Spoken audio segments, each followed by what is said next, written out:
Hello, hi guys! Magandang hapon sa inyong lahat.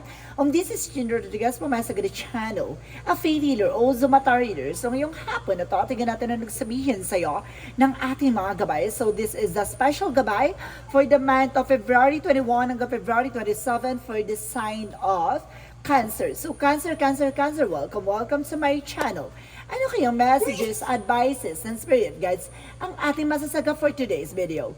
Kanino makayang energy or kaganapan sa buhay ng mga Cancerian ang ating maahagilap? So guys, this reading is a general reading lamang, hindi lahat makaka-resonate.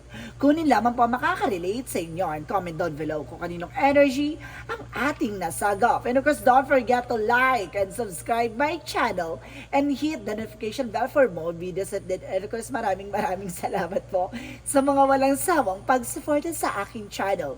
Lalong-lalo na hindi nag-skip ng ads na way pagpalay kayo. Nandiyan at may kapal, siksik ligdig na gumapaw na biyayang manang balik sa inyo. And of course, maraming salamat sa mga nag-share ng aking video sa anumang uri ng social media platforms. Maraming salamat.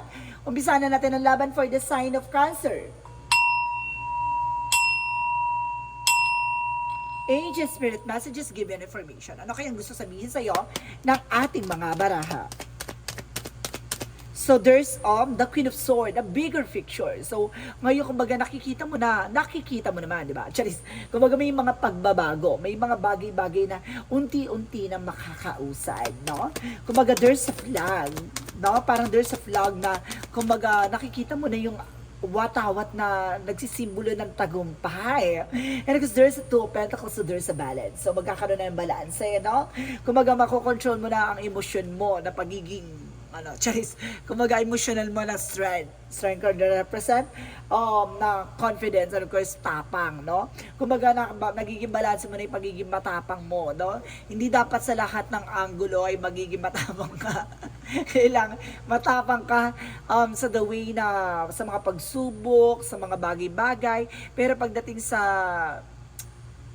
anumang mga sensitive na impormasyon, kailangan maging ka rin, no? Control mo yung pagiging matapang mo kasi baka magdulot yan ng komplikasyon sa'yo, no?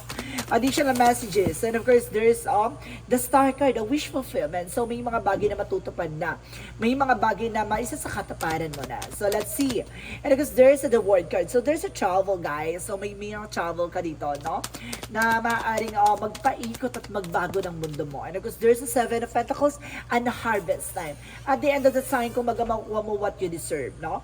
And the Ten of Wands is relocations, transitions, and natatapos na yung obligasyon at matatapos na yung responsibilidad mo, no?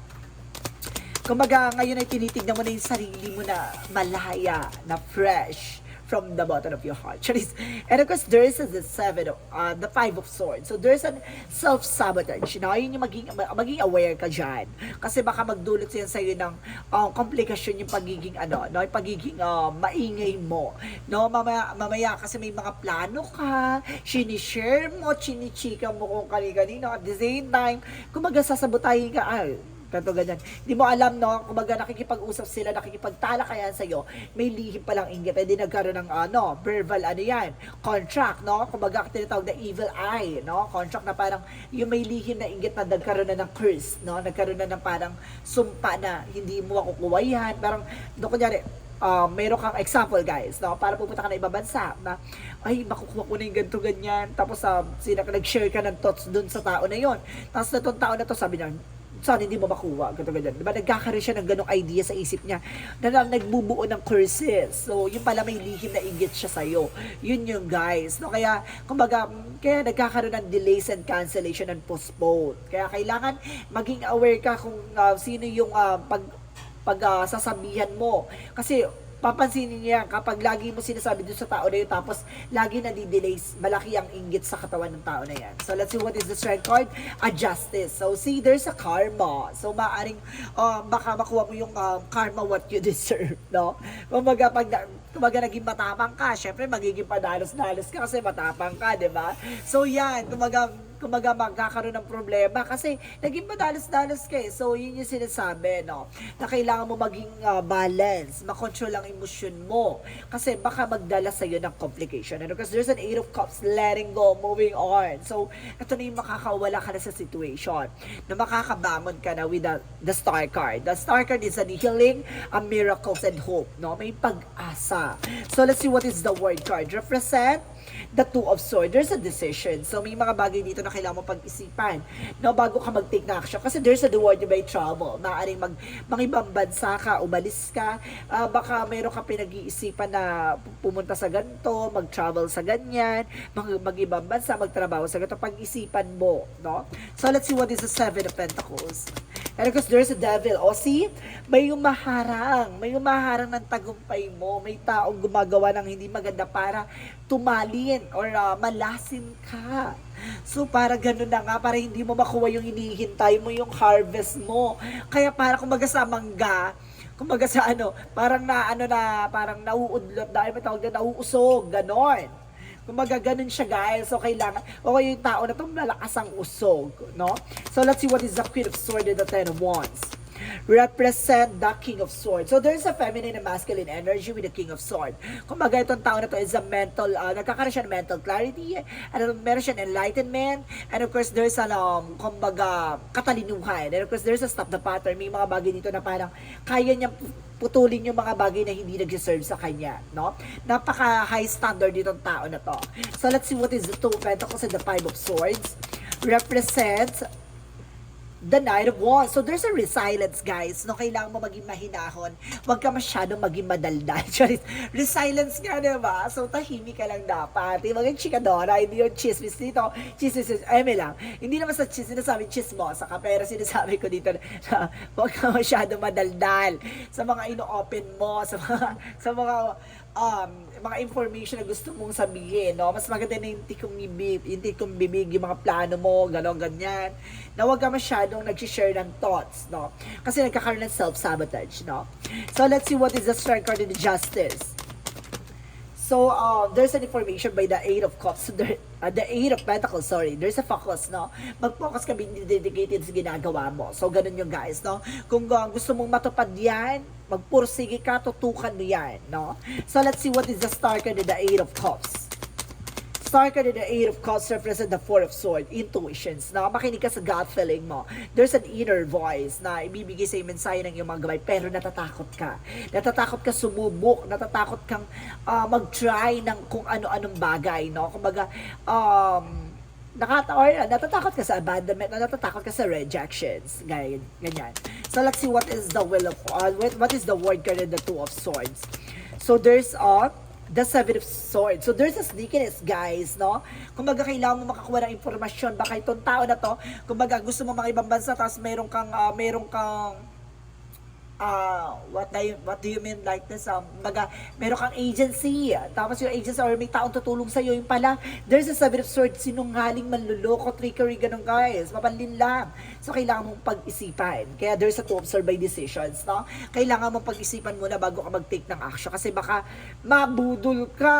No, pagdating mo doon, nagtatrabaho ka, tapos yung mga sasauri mo pala napunta na doon sa employer mo, napunta na pala sa agency mo, wala kang kaalam-alam, kaya maging aware, ha? So, let's see what is the Seven of Pentacles, and of course, the Devil card. So, there's a magician. So, I told you so. There's a magic, guys. So, may taong gumagawa behind your back, na gumagawa para maudlot at hindi mo makuha yung inihintay mo. My goodness.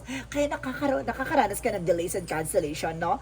This moment, parang feeling mo talaga minamalas ka, inuolats ka, parang, di ba, may something na parang, parang puro na lang kamalasa, puro na lang. Why? Because may taong gumagawa. So, let's see what is the outcome. Ang pinaka-outcome for you is the Hierophant, a lesson learned. So, kailangan mo matuklasan yan at malaman. At the same time, there's an Empress card, a reverse. So, may mga bagay dito na maaari nga magsimula ka ulit ng panibago. So, let's see what is the additional messages for career. Sa career mo, so there's the Wheel of Fortune. So, maaaring iikot yung kapalaran, turning to your favor. No, there's an information that there's your being a bless and good luck. So, ibig sabihin dito, ang the Wheel of Fortune is information na parang umikot na yung kapalaran, no? Minsan, hindi lagi na sa ilalim ka na minsan iaangat ka rin niya. May mga bagay dyan na minsan nasa taas ka, ibababa ka. Depende yan sa kung ano yung magiging actions mo. No? Kung may mga taong gumawa sa'yo, like I said, no? Kung may taong gumawa sa'yo ng hindi maganda, pero huwag ka mag-alala kasi babalik din sa kanila at the end of the time. Pero kailangan mo protection na yung sarili mo. Kung hindi mo po protection na yung sarili mo, kailan babalik sa kanila? Kailang dilat na yung mata mo. Diba? So, kailangan mo mag-take ng action. Hindi yung, mag-aantay ka na lang sa wala, mag-aantay ka na lang nakakaantay na bumalik sa kanila. Hindi. So, kailangan mo protection na yung sarili mo para at least makamove ka na, no? Makagalaw ka na, makakilos ka na, may something, sistema ng pupasok sa maganda kapalaran sa'yo. So, let's see what is additional messages for relationship. So, there's a Three of Pentacles, collaborations, no? Depende sa something connection yung dalawa. Sa pakikipag-usap, pakikipagtala, kaya diba? Negosyo,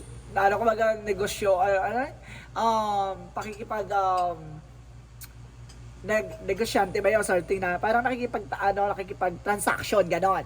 Parang ganon siya, guys. Pagdating sa relation, kailangan meron kayong give and take. At the same time, there's a Page of Pentacles investment. So, see, pagdating sa relationship, so kailangan mo marunong ka mag-invest, no? Ng time, love, and care, and tenderness. So, let's see what is additional messages to help. Sa health mo naman, there's a Page of Wands. So, there's a good news, no? May magandang balita naman, pero kailangan mo lang, huwag ka masyadong tumatanggap ng pagkain galing sa labas. Kasi baka, alam mo na, malasan ka or else, baka magawa ka ng eksena, no? Kumbaga, may mga mag-o-offer sa'yo ng pagkain dyan sa baba. Nakikita mo yan? May offer na pagkain na yan. So, nandito ka, nag-iisip ka, ganito, ganyan, tuliro ka. Baka yun yung gawin sa'yo para mawala ka sa wisyo, malutang ka, ganito, ganyan. Gano'n para mawala ka sa focus. So, kailangan mag-i-aware ka, ha?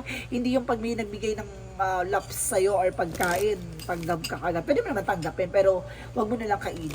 So, let's see what is the magical fairy messages. For magical fairy messages represent patient, please. So, kailangan mong habaan ng pasensya mo, no? Marunong ka kumalma. And there's a birthday. So, some of you, ha, kung pagdating sa birthday mo, dito magaganap ang pagbabago. Ito na, parang gano'n. Magkakaroon na ng something excitement. Something exciting. Ganon. So, let's see what is the Yin and Yang Oracle card. For Yin and Yang Oracle card, there's an Ace of Earth. So, Taurus, Virgo, Capricorn. So, some of you guys may kinalaman ng person mo. Maaaring Taurus, Virgo, Capricorn. So, let's see additional messages.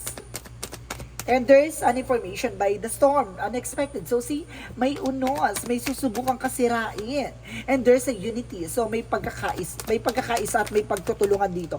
And there's a trust, the timing. So, may mga bagay na ibibigay sa'yo si God. Na magtiwala ka, yung mga bagay na yan ay, kumbaga, depende yan sa panahon at pagkakataon. So, let's see what is the Monsology. What is the Monsology represents? Have faith in your dreams. So, magtiwala ka sa mga pangarap mo. And there's a bring love in this situation. Mahalin mo ang sitwasyon mo. No, kung ano man yung kinagagalawan mo ka naman ang meron ka, love it. And of course, there's a luck is in your side. So, suswertihin ka na this time. So, ibig sabihin, kailangan mo muna solusyonan yung problema na to bago ka swertihin. Kapag hindi mo to natapos, puro kamalasan, kamaligtaran. Kasi the wheel of fortune nga naman, di ba? Imbis na swerte, malas ang papasok sa'yo. So, let's see what is Archangel Michael messages. So, there's explore options. So, there's a lot of choices na kailangan pagpilian. At the same time, there's go forward fearlessly. Kailangan mo magpatuloy na walang kinakatakutan, walang kinikilingan. Ganun. And there's a be gentle with yourself. No? Patawarin mo yung sarili mo. Masyado, wag mo siya pinipressure yung sarili mo. Now, at the same time, keep your eyes on your target and intention. So, lagi kang dapat doon ka tumutok sa kung ano ba talaga yung target mo sa buhay mo, no? Kung ang target mo ay kumbaga maging mayaman, doon ka doon sa ikayayaman mo. Kung target mong makakuha ng impormasyon, tumambay ka sa labas, maraming chismosa dyan. Makakagagap ka ng chismis. Ano ba talaga ang target mo? And there's the creative severing. So, there's an information by softening to love. So, ibig sabihin dito, na kumbaga may mga komplikasyon pagdating sa love life mo, pero dahil yan sa pagiging aggressive at pagiging yung pagiging padalos-dalos mo. Minsan kasi pag nagalit ka, galit talaga. Kailangan mo maging contain yun, no? Parang maging balance. At the same time, there's an I'm sorry. May mga bagay dito na parang hinihingi mo ng tawad sa mga nangyari sa nakaraan. So, ano yun? May pinanghugutan ka ba doon? So, let's see what is Angel's answer. Angel's answer represent, it's up to you. So, nasa sa'yo yan, no? Kung ano yung mga gaganap sa buhay mo. Kung hindi ka magtitig na action, wala mangyayari. Kung magtitig ng action, nasa sa'yo pa rin yan. And there is an helpful people. Maraming kailangan mong tulungan tao, at may tao mga tutulong din sa'yo at the same time. There's a vice versa. And there's a, ask for help from others. So, kailangan mo talaga ng tulong ng ibang tao. Malaking impact nito yung kailangan mo ng tulong ng ibang tao. And of course, let's see what is Archangel Raphael. So, there's a forgiveness heal. So, may mga pagpapatawad talaga na kailangan mo na talaga ibigay, no? Parang gano'n, para magbigay ka ng kapayapaan at of course, para maging maayos yung health mo, mawala yung worries mo. So, let's see what is the Romance Angels. Romance Angels, there's a children. So, some of you may mga childrens, no? May mga anak ka na. At the same time, there's a release your ex. So, kailangan mo na pakawalan yung ex mo. Diba?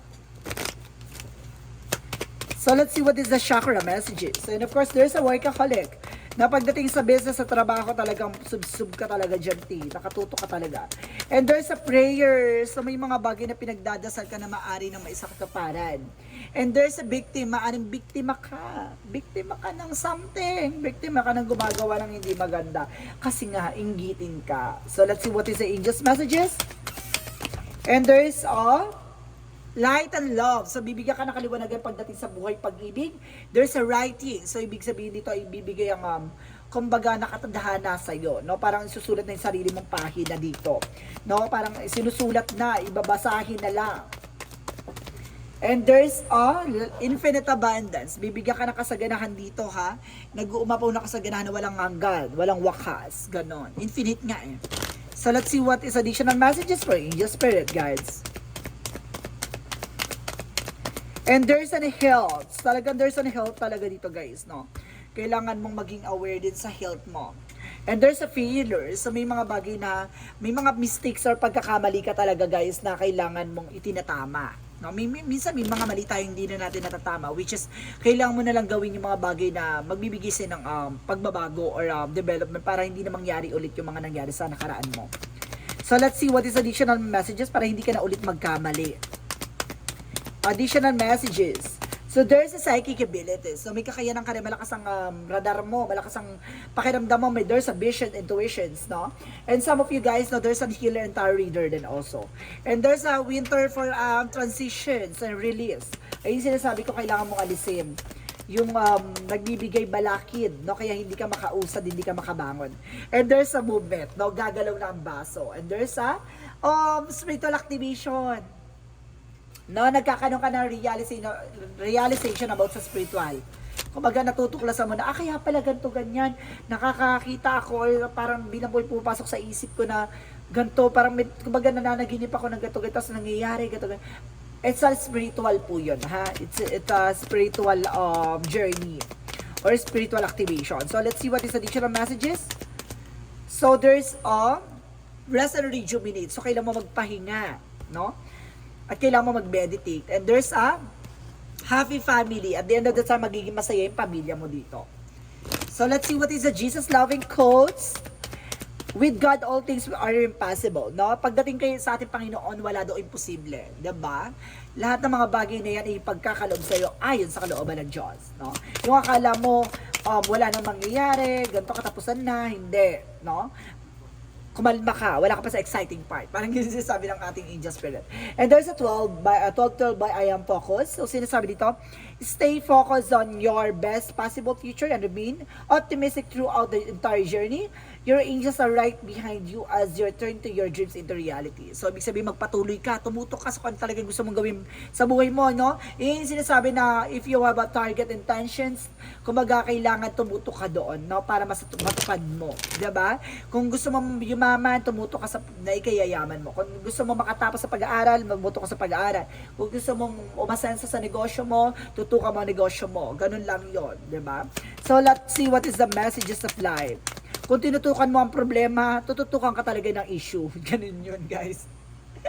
And there is the eyes of the heart. So, yung hayaan mo yung puso mo, yung magsilbing mata mo para makita mo ang pagmamahal at kung sino talaga yung totoong nagmamahal sa'yo.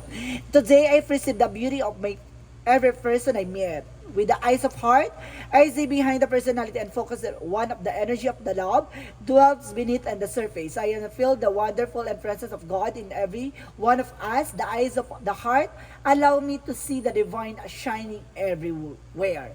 So, ibig sabihin dito makikita mo talaga ang, kumbaga, ang pagmamahal, no, sa anumang uri na aspeto, no? There's an unconditional love, there's a kumbaga, love sa partner mo, love sa family mo, love